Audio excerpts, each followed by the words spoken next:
Encontrei a caixa numa terça-feira à noite, enfiada atrás de uma fileira de armários de arquivo no terceiro andar. Meu nome é Elliot. Tenho 27 anos e limpo prédios de escritórios em Spokane, Washington. Trabalhei no turno da noite na Drift Shad Limited, uma empresa de contabilidade de médio porte que trata zeladores como móveis. Na maioria das noites, eu me movia por aqueles corredores invisíveis, limpando mesas e esvaziando lixeiras enquanto as luzes fluorescentes zumbiam no alto. O trabalho pagava meu aluguel e me mantinha alimentado. Era o suficiente. A caixa era de papelão, mais ou menos do tamanho de uma caixa de sapatos, com devolver ao dono escrito na parte superior com caneta preta desbotada. Quase ignorei. As pessoas deixavam coisas para trás o tempo todo. Mas algo me fez abri-la. Dentro havia fotos, dezenas delas, de toda a minha família. Lá estava minha mãe, mais jovem do que eu me lembrava, parada em frente a uma casa que eu nunca tinha visto. Meu pai, segurando uma vara de pescar, sorrindo para a câmera. Minha irmã Jenna, talvez com 5 anos, sentada em um balanço que eu não reconheci. E eu, mais jovem, em cada foto. Fiquei olhando para elas por um longo tempo. O problema era simples. Eu não me lembrava de nenhum desses momentos. De nenhum. Folheei a pilha 2 vezes, procurando por algo familiar. Os fundos estavam errados. As roupas estavam erradas. Os lugares, todos eles, pareciam sonhos que eu nunca tive. Minhas mãos começaram a tremer. Verifiquei o verso de uma foto.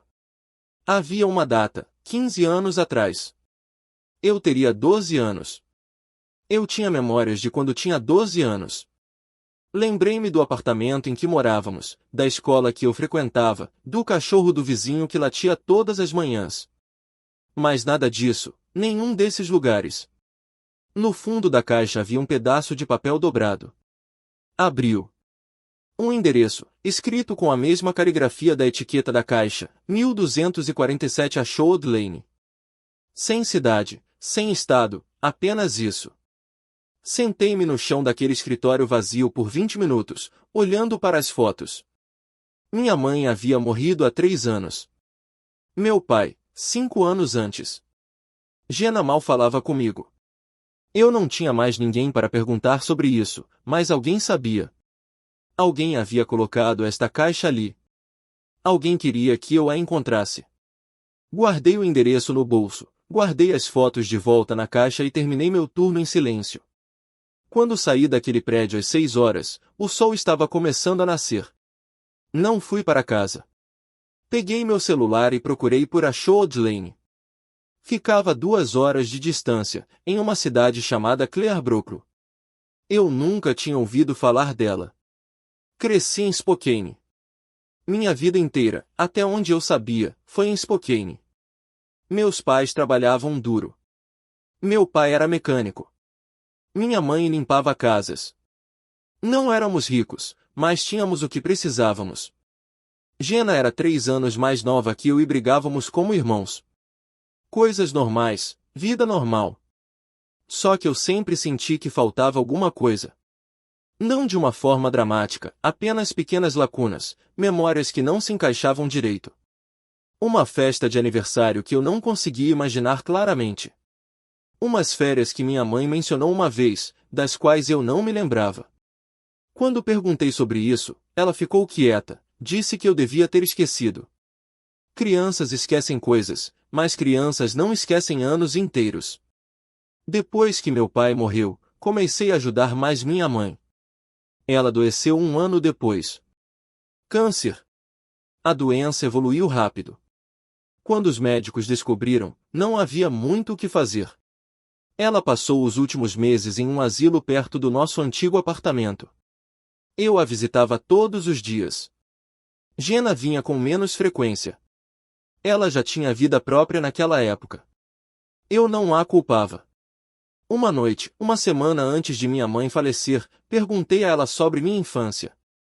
Eu vinha tendo sonhos, vislumbres de lugares que eu não reconhecia. Ela me olhou por um longo tempo e depois virou a cabeça em direção à janela. Você era um bom garoto, Elliot, disse ela. Você ainda é. Foi tudo o que ela disse. Eu não insisti. Ela morreu 3 dias depois. Depois do funeral, Jenna e eu mal nos falamos. Ela se mudou para Seattle a trabalho. Eu fiquei em Spokane, pegando qualquer trabalho que conseguisse encontrar. O trabalho de limpeza na Drift Shad era constante. Eu mantive a cabeça baixa, paguei minhas contas, tentei não pensar muito, mas a Caixa mudou isso. Dirigi até Clearbrook no dia seguinte. A cidade era pequena, uma rua principal, algumas lojas, um restaurante que parecia não ter mudado nada desde os anos 80. Encontrei a Shod Lane nos limites da cidade. As casas eram antigas, bem espaçadas, com longas entradas de garagem e gramados crescidos. O número 1247 ficava no final da rua, uma casa térrea com tinta descascada e uma varanda afundando. Havia uma caixa de correio no final da entrada de garagem com o nome Walter pintado na lateral. Sem sobrenome, apenas Walter. Fiquei sentado no carro por 10 minutos, olhando para a casa. As fotos estavam no banco do passageiro. Peguei uma. Minha mãe, jovem e sorridente, parada em frente a esta mesma casa. Saí do carro e fui até a porta. Minha mão tremia quando bati. A porta se abriu lentamente. Um velho estava parado ali, talvez com 70 anos, cabelos grisalhos e um rosto cheio de rugas profundas. Ele me olhou sem surpresa, como se estivesse esperando. Então, você a encontrou de novo, disse ele. Eu não sabia o que dizer. Ergui a caixa. Estava no meu prédio. Minha família está nestas fotos, mas não me lembro de nada disso. Ele deu um passo para o lado. Entre. O interior da casa cheirava a madeira velha e café. Os móveis eram gastos, mas limpos. Havia estantes de livros ao longo das paredes, cheias de álbuns de fotos e quadros. Reconheci alguns dos rostos, meus pais, minha irmã, eu. Sente-se, disse ele, apontando para um sofá. Sentei-me. Ele sentou-se numa cadeira à minha frente, movendo-se como se os ossos doessem. Meu nome é Walter, disse ele. Conheci seus pais há muito tempo. Como? Eles moraram aqui, nesta cidade, nesta casa, na verdade, por uns 2 anos. Ele fez uma pausa. Você tinha 10 anos quando se mudou, 12 quando saiu. Olhei para ele. Não me lembro de ter morado aqui. Não, disse ele baixinho. Você não se lembraria. Minha garganta se apertou. Por que não? Walter recostou-se na cadeira. Seus pais vieram aqui para se esconder. Seu pai tinha se metido em encrenca. Pessoas mais estavam procurando por ele. Então, eles fizeram as malas, mudaram de nome e se mudaram para Clearbrook. Eu os ajudei. Esta casa é minha. Deixe-os ficar. Eu não conseguia respirar. Mudaram de nome? Seu sobrenome verdadeiro não é o que você usou quando criança, disse Walter. Seu pai estava envolvido em algo ilegal. Não sei todos os detalhes, mas foi sério o suficiente para que eles tivessem que desaparecer. E você, Jenna? Vocês eram apenas crianças. Seus pais acharam mais seguro se você não se lembrasse. Então, quando você foi embora, eles te levaram a um médico, um especialista. Ele ajudou vocês dois a esquecerem. A sala girou. Isso não é possível. É, disse Walter. Supressão de memória. É raro, caro, mas funciona. Fizeram isso para proteger você. Levantei-me, andando de um lado para o outro. Por que fariam isso? Por que não me contaram? Porque se você se lembrasse e alguém te encontrasse, você poderia ter dito alguma coisa. Crianças falam. Seus pais não podiam arriscar. Parei de me mexer. Então por que estou com essas fotos agora? Walter olhou para as mãos. Porque eu queria que você soubesse. Seus pais se foram. As pessoas de quem eles estavam fugindo também se foram. Você merece a verdade. Por que agora? Porque você já tem idade para lidar com isso, disse ele. E porque eu estou morrendo. Eu queria te devolver isso antes de ir. Sentei-me novamente, com o peso daquilo pressionando meu peito. Minha infância inteira, apagada, reescrita, e ninguém me contou. Não saí da casa de Walter por horas. Ele me contou tudo. Como meu pai, cujo nome verdadeiro era Thomas, havia trabalhado para um homem chamado Gregory, que comandava uma operação ilegal de jogos de azar em Portland. Meu pai cuidava dos livros e lavava dinheiro. Quando a operação foi invadida, Thomas pegou as provas e fugiu. Gregory mandou gente atrás dele. Foi quando nos mudamos para Clearbrook. Walter era amigo do meu avô. Quando meu pai ligou para ele, desesperado, Walter concordou em ajudar. Moramos naquela casa por 2 anos. Eu estudava com um nome falso, fiz amigos, tive uma vida da qual não me lembro agora. Mas a família do Gregory estava se aproximando. Então, meus pais tomaram a decisão. Levaram Jenna e eu para uma clínica particular no Canadá.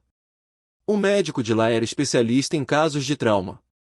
Ele usou uma combinação de terapia e medicação para suprimir memórias específicas. Levou meses. Quando tudo terminou, nos mudamos de volta para Spokane com novas identidades. Meus pais nos disseram que sempre moramos lá. Nós acreditamos neles. Jenna também não se lembra, perguntei. Walter balançou a cabeça. Ela tinha 7 anos, era mais fácil fazê-lo esquecer. Você era mais velho. Demorou mais. Ela sabe agora. Acho que não. Eu só mandei a caixa para você. Olhei para as fotos espalhadas na mesa de centro. Por que eu? Porque você estava sempre fazendo perguntas, disse Walter. Mesmo quando criança, você queria saber das coisas. Seus pais se preocupavam com isso. Eu achava que você merecia respostas. Fiquei em silêncio por um bom tempo. Então perguntei, o que aconteceu com o Gregory?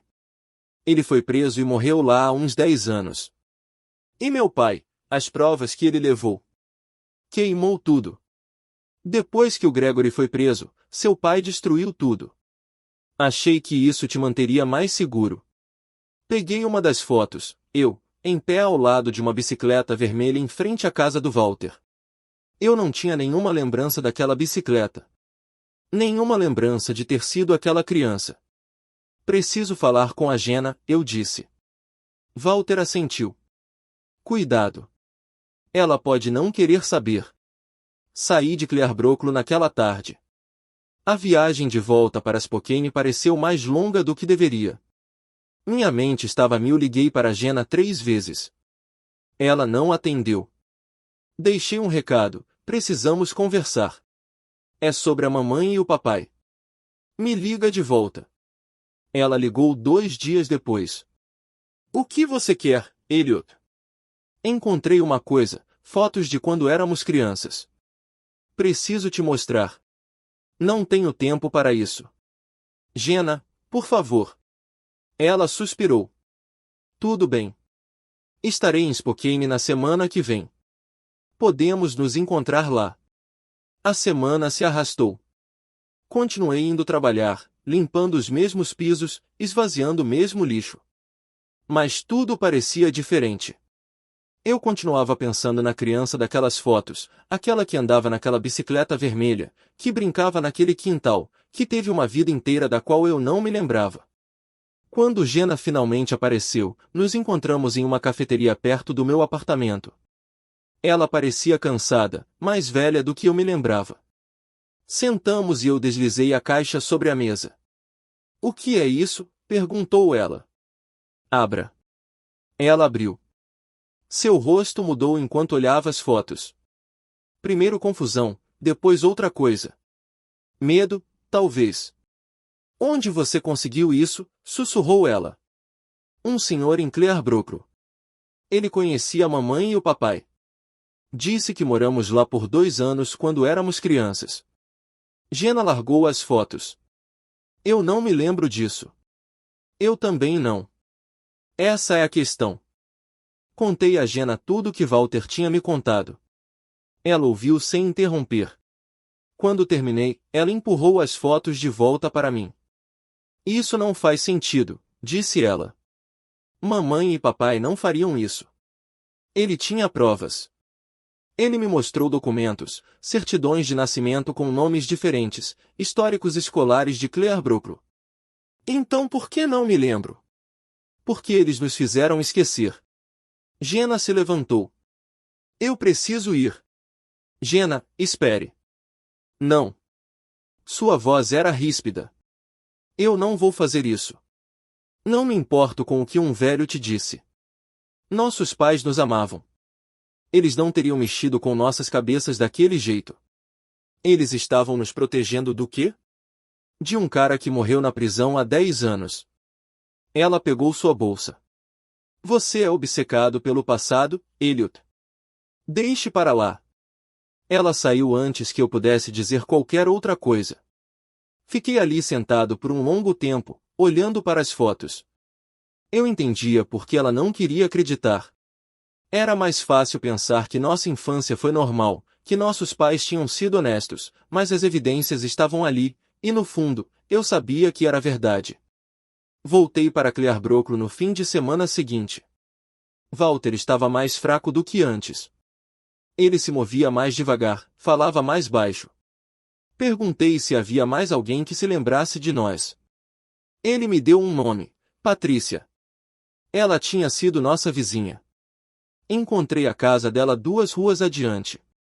Ela tinha uns 60 anos, olhos gentis e um sorriso caloroso. Quando me apresentei, ela engasgou. Elliot, o filho do Thomas e da Linda. Sim. Ela me convidou para entrar. Sentamos na cozinha dela, e ela me contou histórias. Como eu a ajudava com o jardim. Como Jenna vinha brincar com os gatos. Como meus pais sempre pareciam preocupados, mas tentavam esconder. Seu pai era um bom homem, disse ela. Tudo o que ele fazia antes, ele tentava consertar. Você sabe o que aconteceu? Por que fomos embora? Ela hesitou. Havia homens perguntando por aí, procurando uma família que correspondesse à sua descrição. Seus pais fizeram as malas durante a noite. Nunca mais te vi. Eles se despediram? Sua mãe se despediu. Ela me abraçou e pediu desculpas. Só isso. Agradeci a Patrícia e fui embora. No caminho para casa, liguei para Jenna novamente. Desta vez, ela atendeu.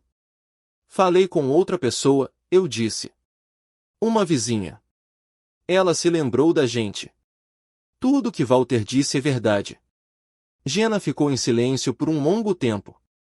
O que você quer que eu faça, Elliot? Que eu desmorone. Que fique brava com a mamãe e o papai. Eles estão mortos. Não importa mais. Importa para mim. Por quê? O que saber muda? Eu não tinha resposta para isso. Desligamos sem nos despedir. Nas semanas seguintes, continuei investigando. Encontrei a clínica no Canadá onde havíamos sido tratados. Eles não me deram nossos registros, mas confirmaram que uma família com a nossa descrição havia sido paciente lá. Encontrei notícias antigas sobre a prisão de Gregory. O nome do meu pai foi mencionado uma vez, listado como uma testemunha que desapareceu antes do julgamento. Tudo que Walter disse era verdade. Meus pais haviam apagado parte da minha vida. E por mais que eu tentasse, não conseguia recuperá-la. Mas eu poderia descobrir o porquê e garantir que ninguém mais tivesse que conviver com esse tipo de mentira. Decidi confrontar a clínica. Levei 2 meses para juntar dinheiro suficiente para a viagem ao Canadá. Cheguei lá numa sexta-feira de manhã, cruzando a fronteira com uma pasta cheia de documentos que Walter havia me dado. A clínica ficava em uma pequena cidade nos arredores de Vancouver, aninhada em um bairro tranquilo que mais parecia uma casa suburbana do que um centro médico. A recepcionista foi educada, mas firme. Não podemos liberar registros de pacientes sem a devida autorização. Eu sou a paciente, eu disse. Só quero saber o que fizeram comigo. Você precisaria fazer uma solicitação formal e, mesmo assim, existem leis de privacidade. Encostei-me no balcão. Meus pais me trouxeram aqui quando eu tinha 12 anos.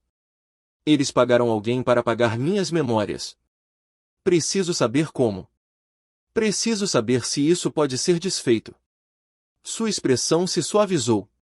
Vou ver o que posso fazer. Espere aqui. Ela desapareceu em uma sala nos fundos. Fiquei ali por 20 minutos, olhando para as paredes verde claras e as revistas antigas.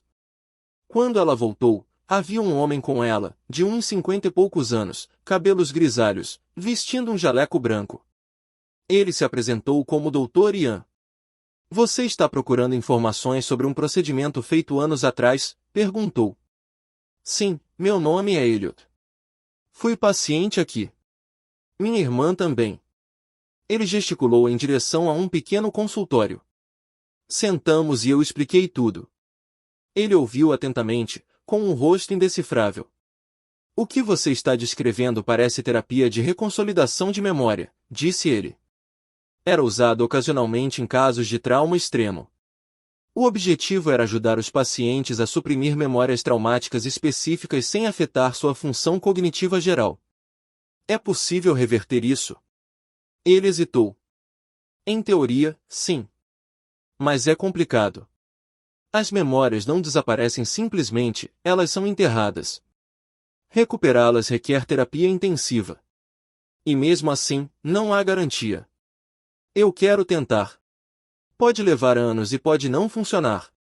Eu não me importo. O Dr. Ian me estudou por um momento. Então ele assentiu. Preciso verificar sua identidade e obter algumas avaliações iniciais, mas se você estiver falando sério, podemos iniciar o processo. Saí da clínica com uma consulta marcada para 3 semanas depois. No caminho de volta, liguei para Jenna. Ela não atendeu. Deixei uma mensagem, encontrei um jeito de recuperar as memórias. Se você quiser fazer isso comigo, me avise. Ela nunca mais ligou. A terapia começou no início da primavera. Eu dirigi até o Canadá em fins de semana alternados. As sessões eram exaustivas. O Dr. Ian usou uma combinação de hipnose, visualização guiada e medicação para me ajudar a acessar as memórias enterradas. No início, nada aconteceu. Então, lentamente, fragmentos começaram a voltar. Lembrei-me da bicicleta vermelha, da sensação de pedalar nela pela entrada da casa de Walter. Lembrei-me do jardim de Patrícia, do cheiro de tomate e terra. Lembrei-me de uma festa de aniversário, da Jenna rindo, da minha mãe assando um bolo. Mas eu também me lembrava do medo. O jeito como meus pais olhavam pela janela à noite, o jeito como meu pai ficava tenso sempre que um carro passava. O jeito como minha mãe me abraçava um pouco forte demais quando se despedia de manhã. Eles estavam apavorados. E faziam o que achavam melhor. No verão, eu já tinha recuperado a maior parte. Não tudo. Ainda faltavam alguns pedaços, mas o suficiente para entender o que tinha acontecido. O suficiente para saber quem eu tinha sido. Terminei a terapia em agosto. O Dr. Ian disse que eu tinha feito um progresso notável. As memórias não eram perfeitas, mas estavam lá. Eu conseguia me lembrar de Claire Broclo agora. Eu conseguia me lembrar da casa, da escola, dos amigos que fiz. Também me lembrava da noite em que partimos. Meu pai me acordando no meio da noite, me dizendo para fazer uma mala. Um medo em sua voz. O jeito como minha mãe chorava no carro enquanto íamos embora. Voltei a Claire Broclo uma última vez. Walter havia falecido 2 meses antes. Patrícia ainda estava lá. Visitei-a e contei tudo. Ela chorou quando descreve as lembranças que estavam voltando. Seus pais te amavam tanto, disse ela. Eles só queriam que você estivesse segura. Eu sei. Antes de ir embora, parei no túmulo de Walter. Ficava em um pequeno cemitério nos arredores da cidade. Fiquei ali por um tempo, olhando para a lápide. Ele havia me contado a verdade, e isso valia mais do que ele provavelmente sabia. Liguei para Jenna do cemitério. Ela atendeu dessa vez. Recuperei as memórias, eu disse. Ela ficou quieta. Então, como você se sente? Ainda não sei, mas queria te contar. Se você quiser fazer o mesmo, eu posso ajudar. Vou pensar no assunto. Conversamos um pouco. Conversamos de verdade, pela primeira vez em anos. Ela me contou sobre sua vida em Seattle. Contei sobre a terapia. Quando desligamos, ela disse que viria nos visitar em breve. Eu acreditei. Guardei as fotos. Coloquei-as em uma moldura e pendurei-as na parede do meu apartamento. Cada vez que as olhava, via duas versões de mim, o garoto que morava em Clearbrook e o homem que o havia esquecido. Também continuei trabalhando na Drift Chad. O trabalho não era glamouroso, mas era meu. Eu não precisava de mais nada além disso. Jenna me visitou em setembro. Fomos jantar. Ela perguntou sobre a terapia e eu contei tudo. No final da noite, ela disse que também queria experimentar. Dei a ela o contato do Dr. Ian. 6 meses depois, ela me ligou. Eu me lembro da bicicleta, disse ela. A vermelha. Lembro de você me ensinando a andar nela. Sorri. Você era péssima nisso. Eu não era. Rimos. Foi bom. A casa de Walter foi vendida depois que ele morreu. Os novos donos a transformaram em uma pousada. Visitei-a uma vez. Eles mantiveram a maior parte da estrutura original. Andei pelos cômodos, relembrando. Não doeu tanto quanto eu imaginava. Patrícia me mandava cartas às vezes. Ela me contava sobre a cidade, sobre as pessoas que conhecíamos. Eu escrevi de volta. Foi como fechar um círculo. Nunca descobri exatamente o que meu pai tinha feito. Os detalhes se perderam com Gregory e os outros envolvidos. Mas eu entendi por que ele fugiu, por que fez o que fez. Ele estava tentando nos proteger, à sua maneira, conseguiu. Eu ainda limpo o chão à noite.